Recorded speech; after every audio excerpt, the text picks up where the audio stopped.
Irene Dunne guest stars on The Charlie McCarthy Show.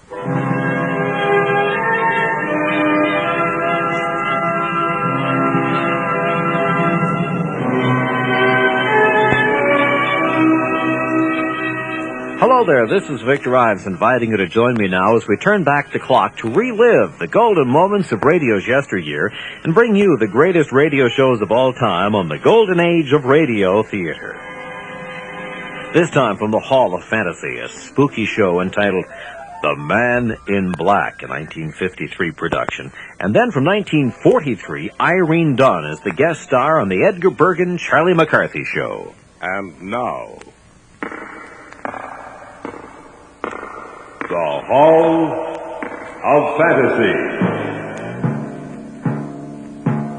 Welcome to the Hall of Fantasy. Welcome to the series of radio dramas dedicated to the supernatural, the unusual, and the unknown. Come with me, my friends. We shall descend to the world of the unknown and forbidden, down to the depths where the veil of time is lifted, and the supernatural reigns as king. Come with me and listen to the tale of The Man in Black.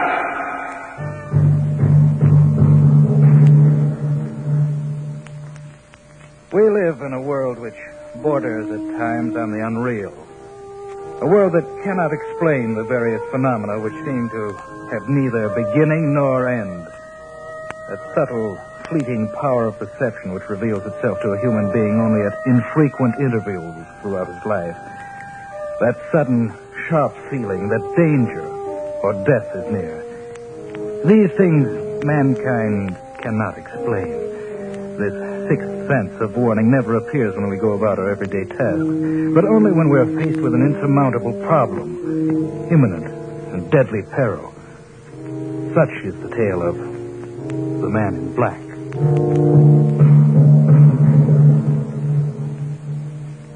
It was a cool, quiet night. That night it began. For some reason, Brian had insisted that we take a stroll in the park. It's late, Brian. Almost 11:30. I know, David. Beautiful night, isn't it? Yes.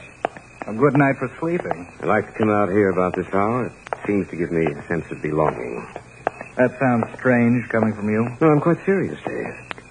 I feel no relation with the rest of the world, but out here in the park, listening to the sound of the crickets, or footsteps on the walk, I feel as if I belong. You understand what I'm trying to say? I think so. Another thing, it's strange, but I have a feeling. A feeling that something is wrong, that something is going to happen. What do you mean? Something inside of me. I almost know that something will happen that will change the entire course of my life. Oh, I think you're just That imagining. woman coming towards us. Yes, I see her. I wonder if... Man in black. Have you seen that man in black? I'm sorry, but we haven't... Just a minute, David. Let her talk. Have you seen him? Have you seen the man in black? No, I'm afraid not. Oh, I thought perhaps you could help me. I must find him. We haven't seen anyone out here tonight except you. The man in black. I must find the man in black. What does she mean? I don't know. The man in black. Maybe we ought to follow her. Now let her go. That's strange. What? It was so still before, now a wind seems to have sprung up from nowhere.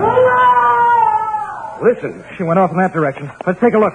I wonder why she screamed. Well, she couldn't have gotten too far. Look up ahead. That must be her. Lady, is anything... What's the matter with her? She's dead. Dead. That's right. I wonder who he is. Who? The man in black.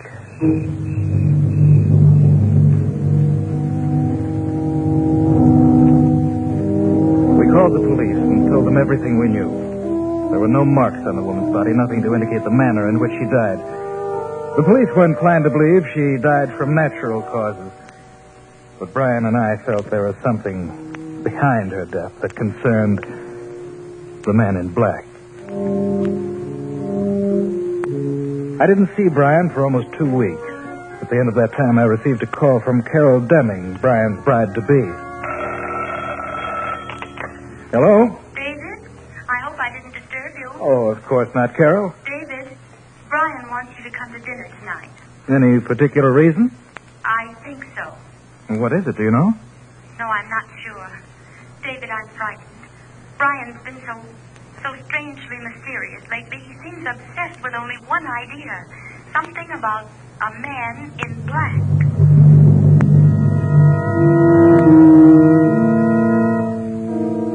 Not once during dinner did Brian mention the subject. It was perhaps an hour after the meal. The three of us were sitting in the library when he brought up the subject of the man in black. Remember that woman we saw in the park, David? Yes, of course. She aroused your interest, didn't she? Yes. She did the same thing to me. Only I did something about it. Brian, I wish you'd forget about this. I can't, darling. I know how you feel about it. I did my best to forget it, but I couldn't. Still, don't you think that... My mind will never be quiet until I get to the bottom of this. Maybe the woman we saw was upset. It was quite evident, David. I made some inquiries about this supposed man in black just to see if anyone knew anything about him. And? And I discovered that no person alive was described in that way. Well, then you can forget about it. I said anyone alive. What do you mean by that, Brian? The man she was talking about has been dead for 30 years. Well, then, that ends your investigation, doesn't it? I'm afraid not. Why not, Brian? When I've traced down every last clue about him, only then will I be satisfied. Who was he, this man in black? An immigrant to this country, David. He's buried in a mausoleum in a private estate about 40 miles north of the city. You mean he lived here? No, he didn't. It was his dying wish that a mausoleum be built and his body placed there after his death. No one knows where he came from. Well, why should he pick this location? I don't know, David, but I intend to find out. How? I understand there's a caretaker for the estate. I intend going to him to learn the story. When? Tomorrow. You mind if I come along? Of course not. What about you, Carol? No. I don't want to go with you, and I wish you wouldn't go either. There's nothing to be afraid of. Are you sure, Brian? Are you really... What's the matter, Carol? Over there, at the window. There's nothing there. Oh, but there was.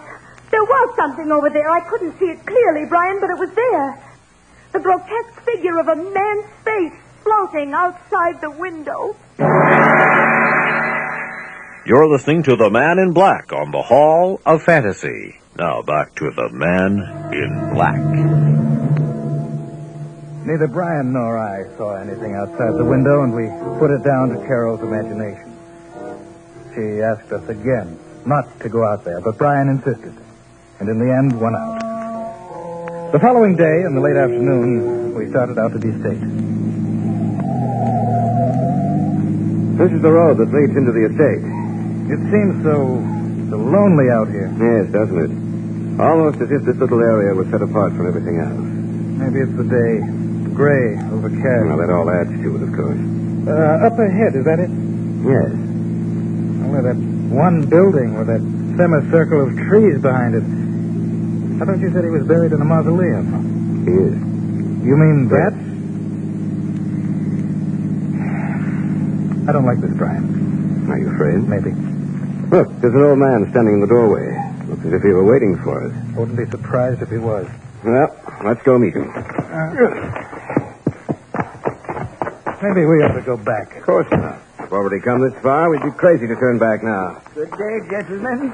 I've been expecting you. We've come to find out. No need to tell me. Just follow me, please.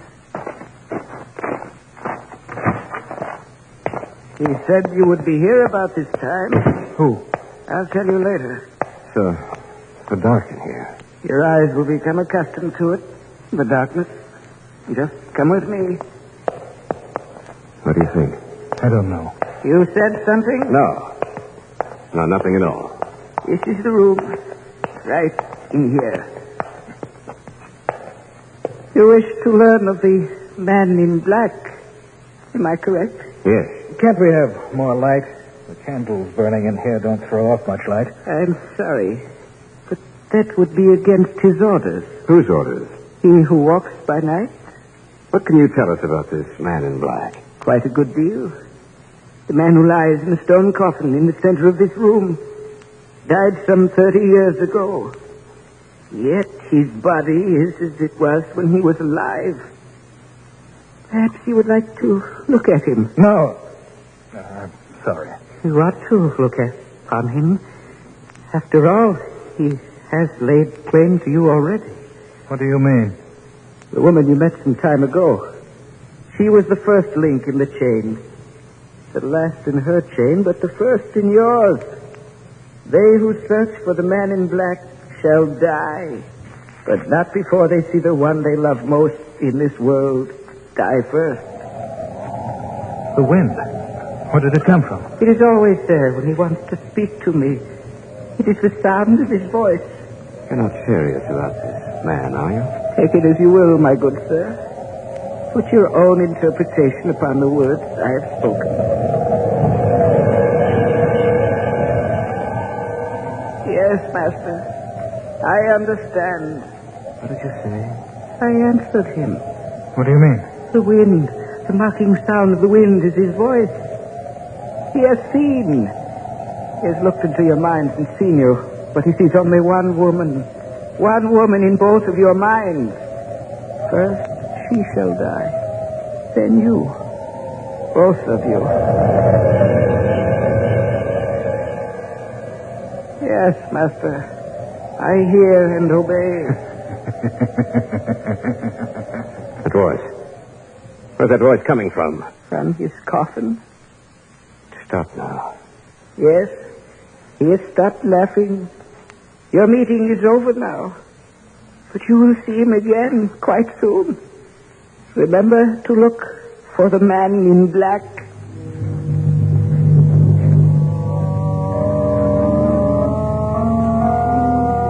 The old man showed us out of the mausoleum. So cold and lifeless. So frightening to behold.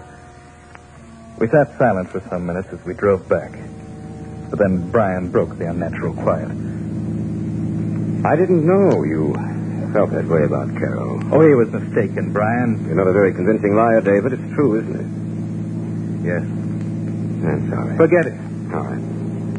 What do you think? About the story the old man told us? I hope he's crazy. What if he isn't? Then I don't know. I just don't know. When we get back to town, Dave, we'll pick up Carol and head for my place. Why? Strange, but something tells me that what the old man said was true.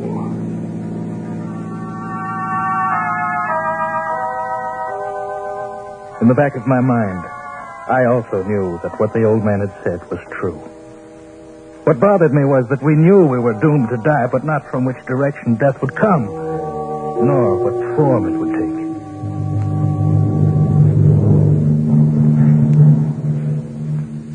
We phoned Carol from a little roadhouse just outside the city. She was waiting for us when we pulled up in front of the apartment building in which she lived. From there, it was only a short drive to Brian's place. And that's the story, Carol. I can't believe it. You know, sitting here in your house, Brian, with the lights on like this and everything so normal, I find it difficult to believe myself. Perhaps we were mistaken, Brian. Maybe nothing will happen. You really believe that, David? I'm trying to. Just a minute. What time was it when you were out there? Oh, it must have been about 5. Why? Well, maybe it was my imagination, but just about that time, I heard someone laughing. The voice came from behind me. I turned around to look, and no one was there. That could have been the laugh we heard. But we were there. How could she possibly have heard anything at the precise moment we did? The old man said it was his voice issuing forth from the coffin, the voice of the man in black. No.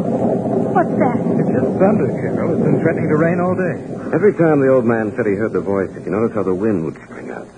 There was another sound, too. I don't know what it was. It was there. I'll never forget it. Oh, what are we going to do? Well, I'm going to hire bodyguards, take protective measures against anyone getting near. Listen. The wind. And that sound we heard in the mausoleum. Where's it coming from? I don't know. Carol, what's wrong? What's the matter? There's something at the window. Hey, Carol was pushed in face. Do something. It's gone. The window's broken. It was looking in at us, watching the three of us. And those eyes. Those terrible eyes. I'm afraid, Brian. Brian, you have to do something before it's too late. In 1953, the Hall of Fantasy is presenting The Man in Black. Coming up later this hour, Edgar Bergan and Charlie McCarthy with guest star Irene Dunne. Now back to the Hall of Fantasy. A moment before, the three of us had been witness to an amazing and terrifying sight. For outside the window, we had seen a face. distorted and twisted. The fire burning in its eyes bespoke death. I'm afraid, Brian. Brian, you have to do something before it's too late. Was that the same face you saw before, Carol? Yes, only now it was much clearer. What are we going to do, Brian? Maybe we should call the police. They probably wouldn't believe it. When I used a detective agency a few months ago, I'm going to call them. Telephone number should be here in my desk. Now, take it easy, Carol. But it's just that I'm so frightened. We'll be all right as soon as we can get some guards here. Radcliffe, is that you? This is Brian Conley. I want every available man you have to come out here tonight. You know my address. Yes, thank you. They'll be out here as soon as possible. Is Radcliffe coming? No, but we'll have 8 men here in the house to give us protection. We'll stay here, the 3 of us. That way we'll have a better chance. Oh, if only you hadn't been so interested in what that woman had to say, Brian. But I was, and I'm sorry. That's over and done with, Carol. I'm as much to blame as he is. Oh, I suppose we all are. Nothing we can do except wait, Carol. But I'm sure the man in black won't call on us again. Not when we have help.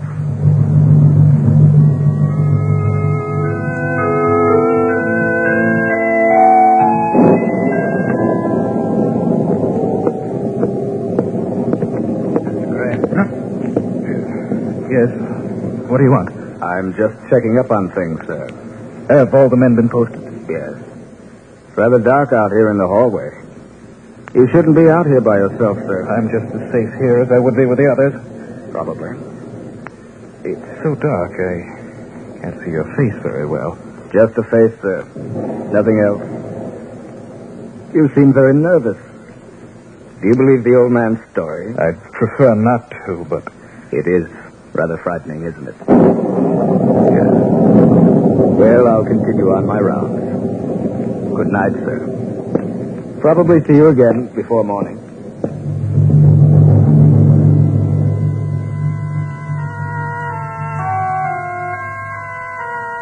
The guard somehow disturbed me. There was something unusual about him. In the gloomy hallway, I couldn't see his face. Of course, in the shadows, it was difficult to tell what color his clothes were. Who's that? David. You startled me. Are you alone down here? Yes. Where's Carol? He had a headache. Went upstairs for a nap. Well, she shouldn't be alone. There's a man stationed outside her door. So quiet in the house.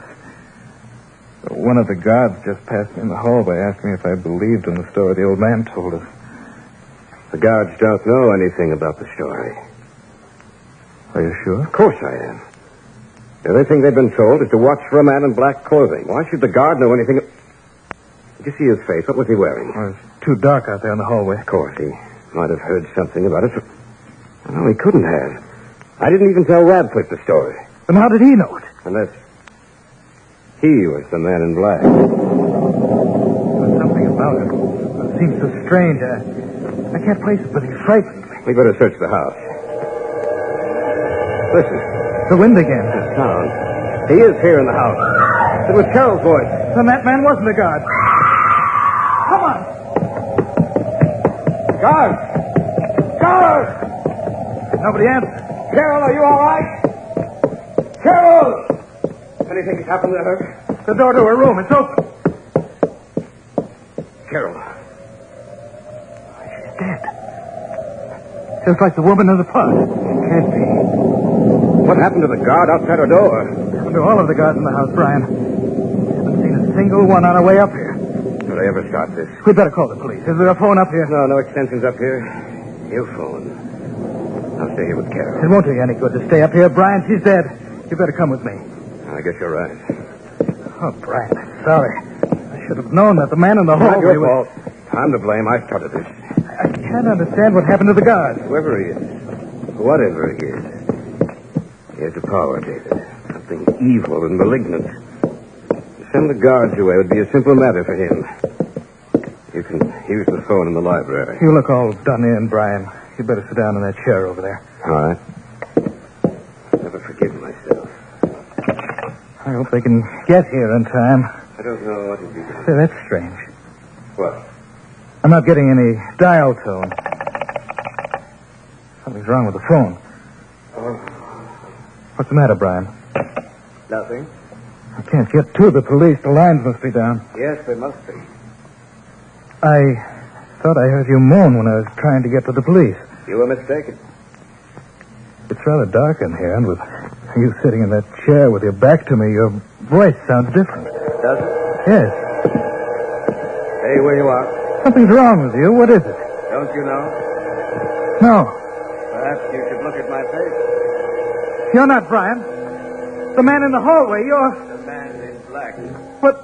What happened to... Your friend? We've changed places for a while. You mean he's dead? That's correct. As you will be soon. Don't come any closer to me. Are you afraid? Why don't you run? I can't move. Now, you see him. The man in black, face to face. And now, you die.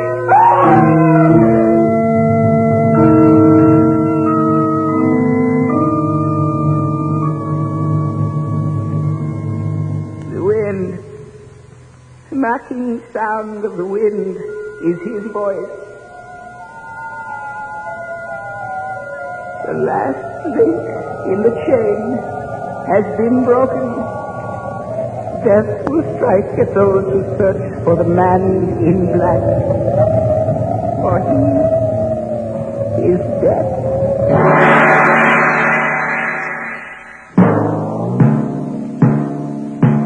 So runs tonight's tale of the unusual, the terrifying, the unknown. Join us again when next we journey down the corridors of the Hall of Fantasy to hear another strange tale of the supernatural. All characters and events portrayed in these programs are fictional, and any similarity to actual events or persons, living or dead, is purely coincidental.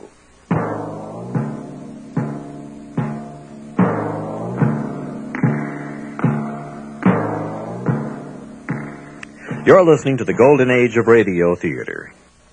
We continue now with an April 25th broadcast of the Bergan and McCarthy Show. Irene Dunne is the guest star. Also featured is Bill Thompson, who appeared as many characters on the Fibber McGee and Molly program. More about that later.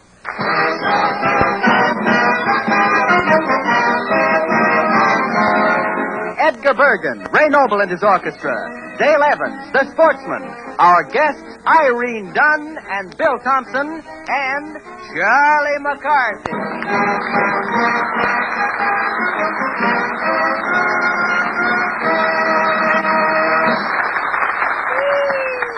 Happy Easter, everybody. Happy Easter, Bergan. Well, happy Easter to you too, Charlie. Bergan, if you lay any eggs today, be sure they're colored. Yes, I will. Tell me, Bergan, are we still being heard all over the world? Yes, Charlie, every Sunday by shortwave to our boys in the services in Africa, England, and the Aleutians, and South Seas, and wherever they may be, all over the world. Hey, well, being that this is a special occasion, may I say something to them? Well, I think they'll be all right, Charlie. Now, you go right ahead. Yes. Well, this is Charlie McCarthy speaking, fellas, and saying keep up the good work, and we'll clip 'em, so help us, we'll move.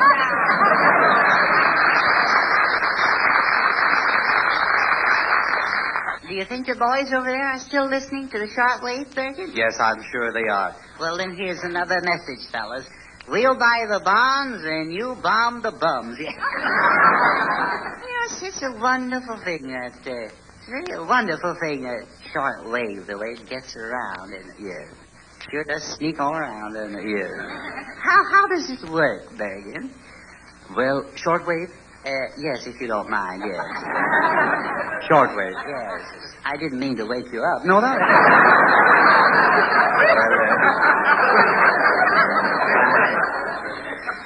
Well, it's quite complicated. Yes, I've heard that. I understand it's so complicated it takes two men to understand it. Well, no. First of all, let me ask you this. What do you know about radio?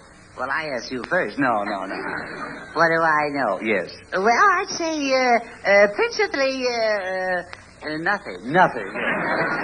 But I do know that 95% of the people turn it on before listening to it. Oh, you do? Yeah. That's fine. Yes, I figure that out myself. I can sure waste time, can't I? And that's all you know about it? Yes, sir, that's all, yes.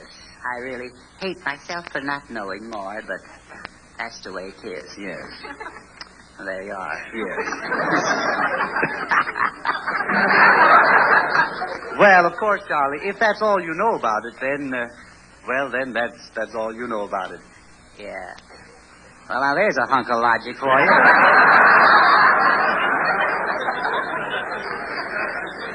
I thought I said the dumbest thing, but you taught me. Yeah. Now, I'll try and explain about ether waves so that you'll understand it. Well, that's nice of you. And while you're at it, explain it so that you'll understand it, too. Yeah.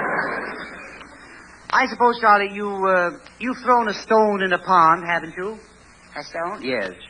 In a pond? Yes. Have you? Well, yes. I did once. You did once, yes. You did throw it. Yes, I did. I did, and I'm glad I did. No. You did it. Yes. Now, what did you see going in all directions when you threw that stone? All going all directions. Yes. Frogs. No. No, you saw waves. Don't tell me what I saw. I saw frogs. No, Charlie. I only know what I saw. Yeah. And Skinny and I, we had them for dinner, too. No. I insist that you saw waves. It was frogs. No, frogs. All right. Now to continue. Saw frogs. Yes, All right, so I saw waves. You saw waves, that's right. But they tasted like frogs.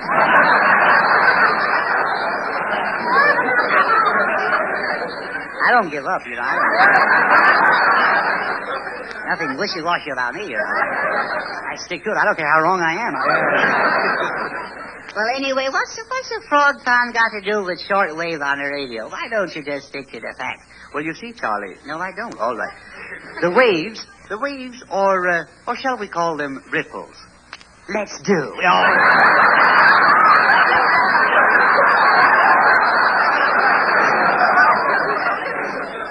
All right, we'll call them ripples. Isn't that wonderful?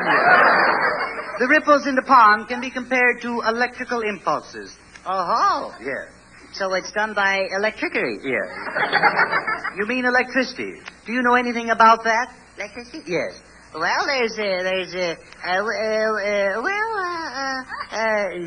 No. Well, for example, there's the ohm. You mean you'll be so nice to come home to? No, I don't mean that at all. How about be it ever so humble? There's no place like what? No. That's stupidity. Pardon me, Charlie, old boy. You have the title of that song all wrong, really. We're not talking about songs, Ray. We're talking about electricity. Oh, electricity, huh? Yes. Oh, it's a perfectly ripping idea, I think. Yes. You know, it always amazes me the way electricity works all those gadgets. Yeah. Especially those jukeboxes. Now, he's going to clear up a lot. You know that. Yeah. Oh, yes. Jukeboxes? Yes. Oh, they're uncanny. I mean, you push button number 22, and Yeah. it's just amazing how they do it, isn't it? Yeah. Well, do what? Oh, play number 18. Yeah. That's a great help. Thank you. Well, now, I'll try to explain shortwave in another way. Go ahead. You know that radio I gave you, Charlie? Yes. Now, what can you get on that? Never more than $5. No.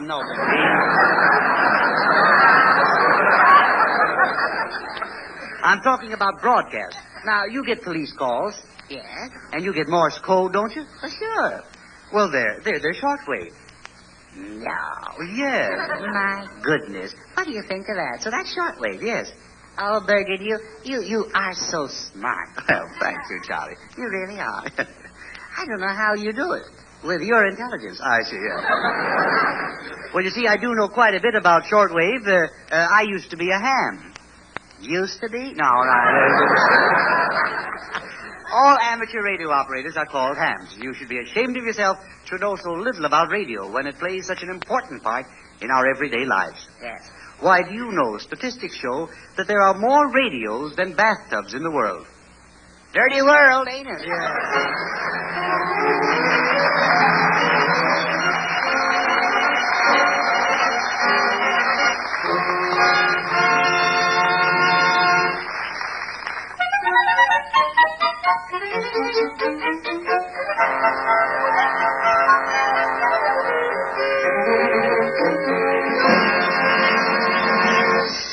Ladies and gentlemen, every Easter it's our custom. Hello, Edgar. Happy Easter Bunny. Well, hello, Bill Thompson.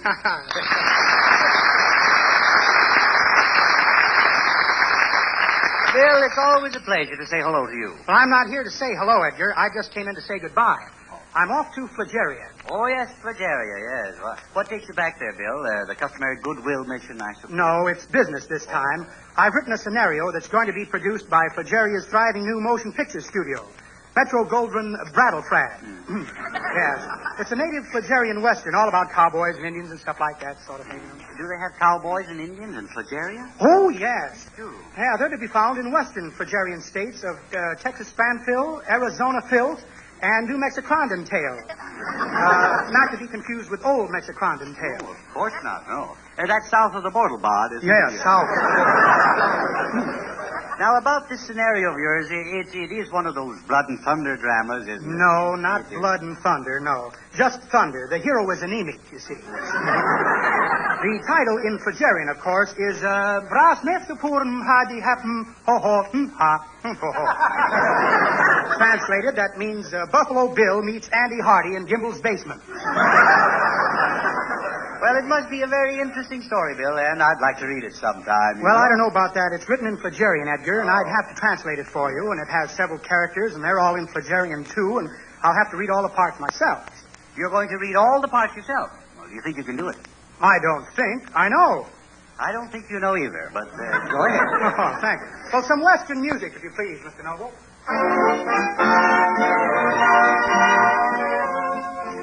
This is the West, the real West, the far West, the West Pole, where they live by the unwritten law because nobody knows how to write.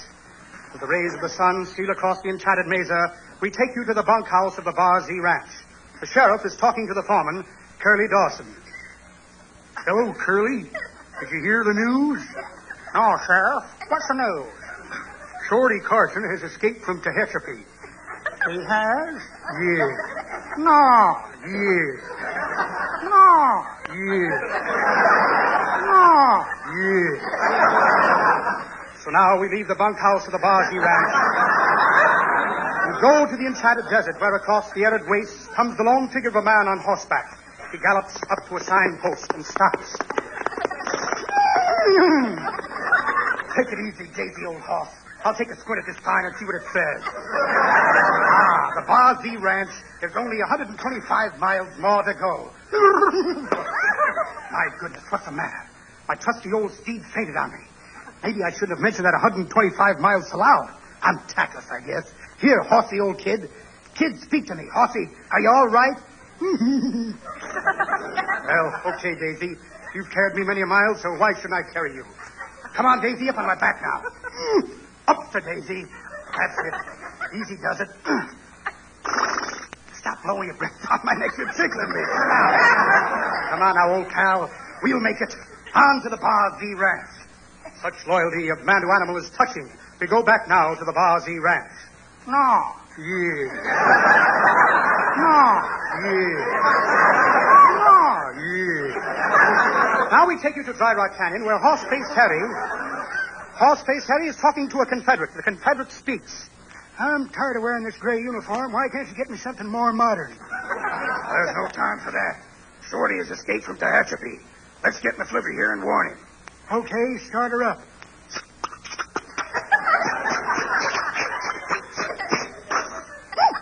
Well, something's wrong with the magneto. Contact? Contact. Start her again.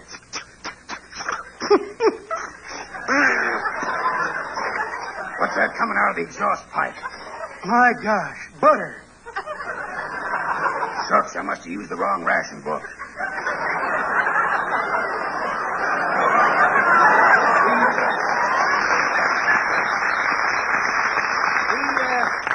We leave the two figures working over their automobile and go back to the Bar Z Ranch to see what is happening. No. Yeah. No. Yeah. No. Yeah. Well, what are we going to do if Shorty does get here? You and I know it means trouble for you. But you can feel safe. I'm the law and I'm behind you. I'd feel safer if you were in front of me. Hey, look out that window. A man carrying a horse. I see it. It's a horse riding man back. It's Shorty. Hi, Shorty. What do you want? Stand aside, Sheriff. It's not you I want. It's that little rat, Curly. Shorty, you're carrying a gun. Hey, can't we let bygones go by? You see this gun in my hands? Take a good look at it. What are you going to do? I'll tell you what I'm going to do. You sold me this rifle 3 years ago. There ain't no trigger on it. I want my money back. No. Yeah. No. Yeah. Hey, Bill. Yeah? No. Oh.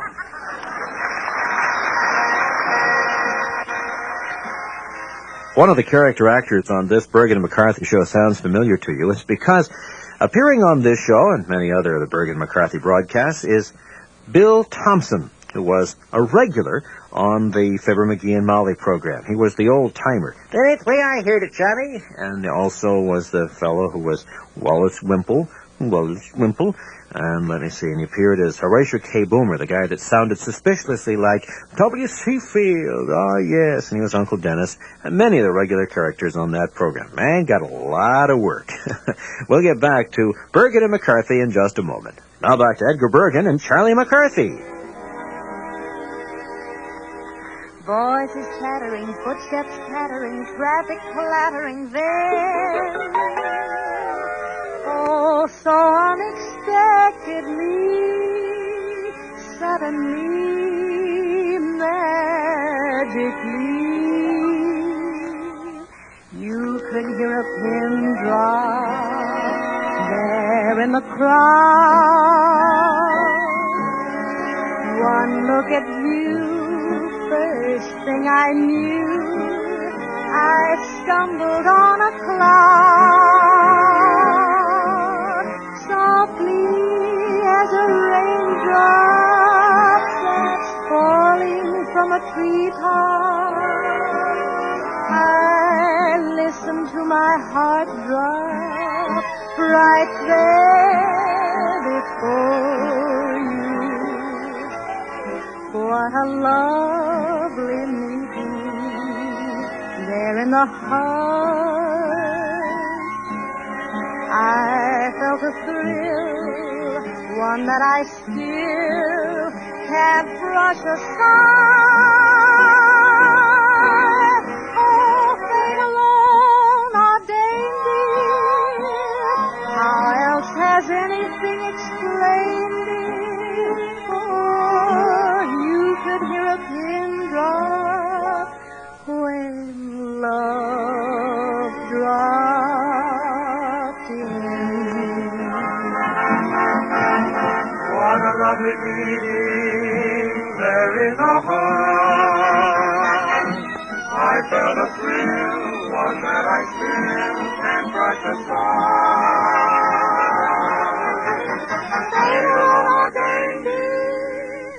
How else has anything explained it? Oh, you could hear a pin drop when love dropped in. I felt a thrill when love dropped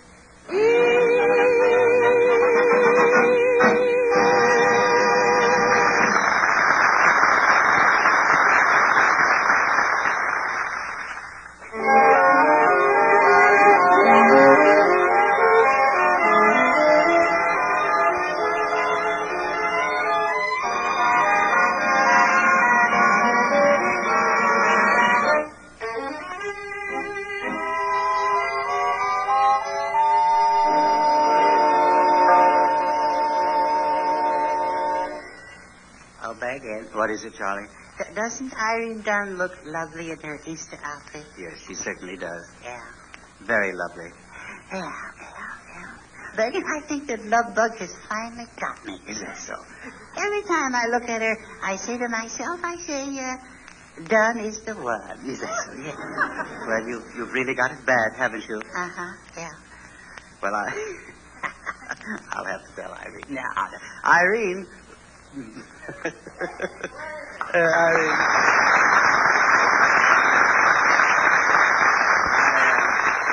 I've got to tell you something that Charlie just said. It's rather amusing. Really? Well, what did Charlie say? Well, Go ahead. Go ahead, tell her. Stool pigeon, yeah. Well, Irene, I think Charlie has a case of puppy love. Puppy love. What?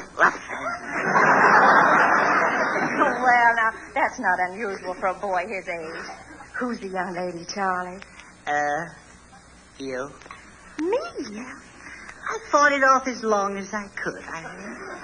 But I know it's really a real thing this time, and I'm in love. Oh, well, now, that's very flattering, Charlie, but I don't think you know what love is. Well, well, scientists don't know what electricity is either, but they know what to do with it. Well, you know that, I mean, this isn't anything new with Charlie. He's been talking about you ever since I took him to see you in Showboat. Oh, that was a wonderful picture, and you were so good. You know, yes, I'd love to have a showboat of my own sometime. With you as my star attraction. Well, showboats are lots of fun, Charlie. Mm-hmm. And if you ever get one, I'll be there. Good. I can see us now, floating down the Mississippi in our little showboat. I'm a-standing on the deck with the salt spray a-slapping me into kisser. And the paddle wheels are a-chugging and a-chugging. Yeah, what are they chugging so hard for? We're going uphill.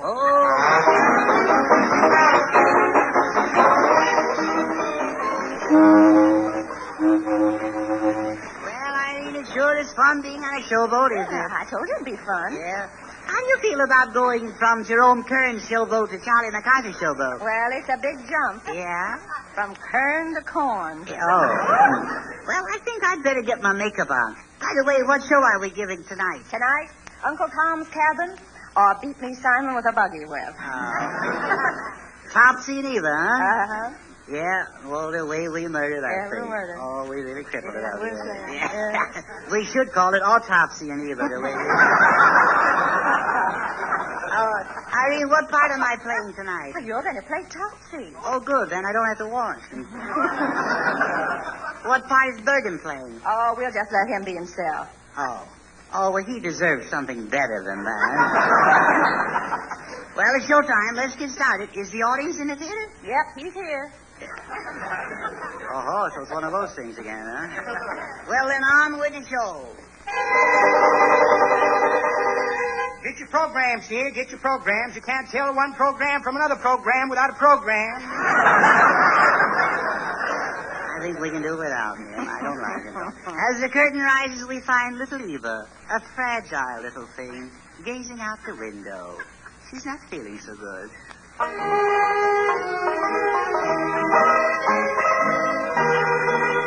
The music isn't feeling so good either. Raise the curtain, Merton.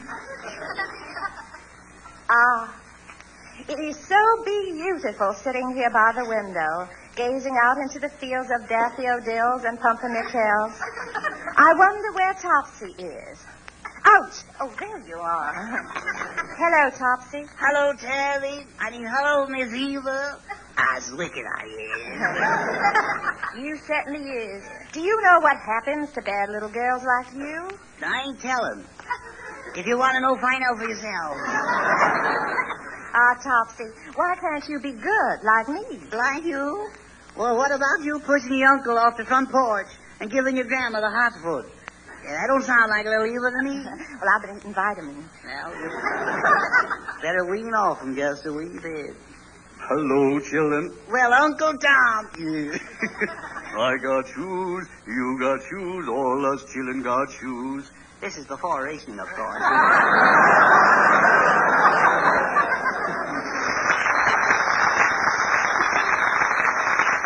Well, Uncle Tom, how are you, Uncle Tom? Uncle Tom got a hand. He'll be hard to work with.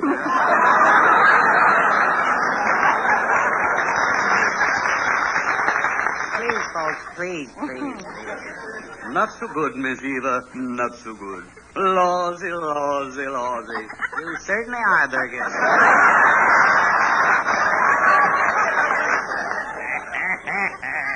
More of it, huh?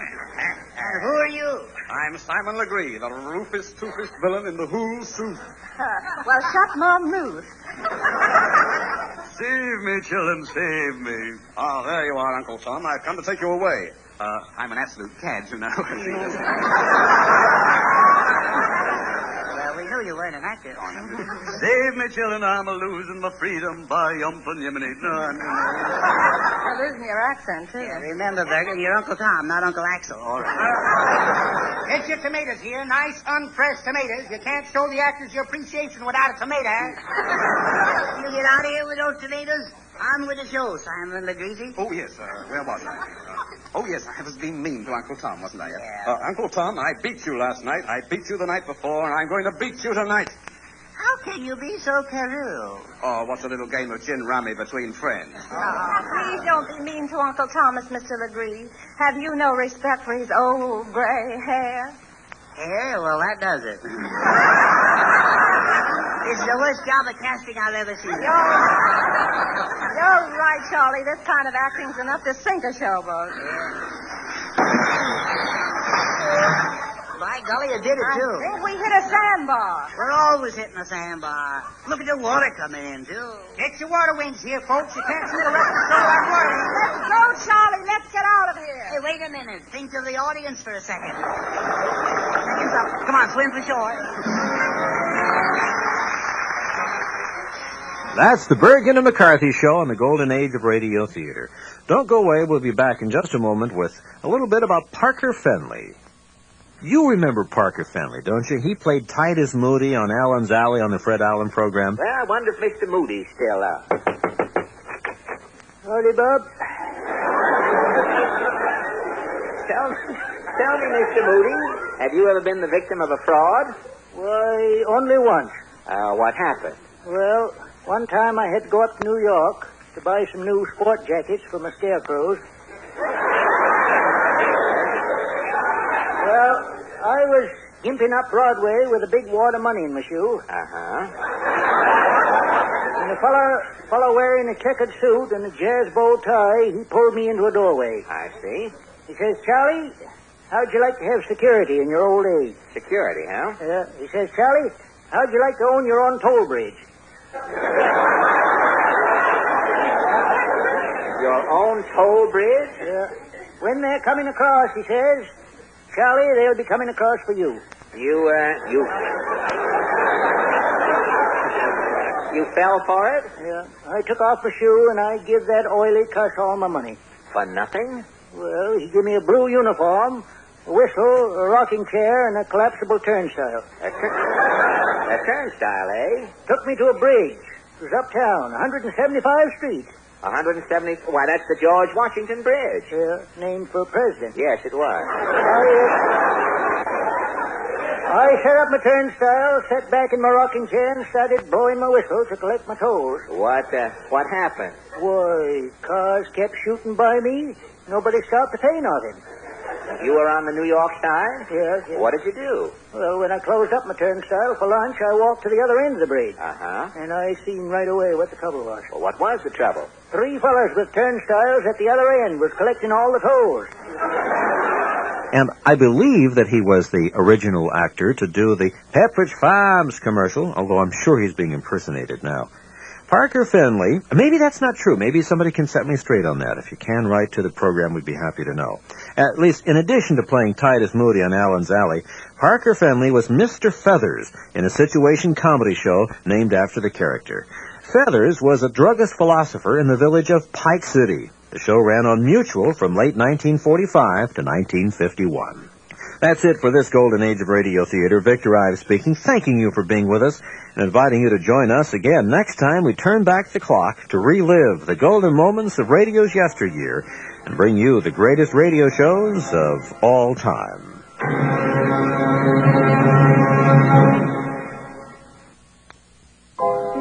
For a copy of today's program, call 1-800-326-0296 and refer to show number 10. That number again is 1-800-326-0296. And remember to refer to show number 10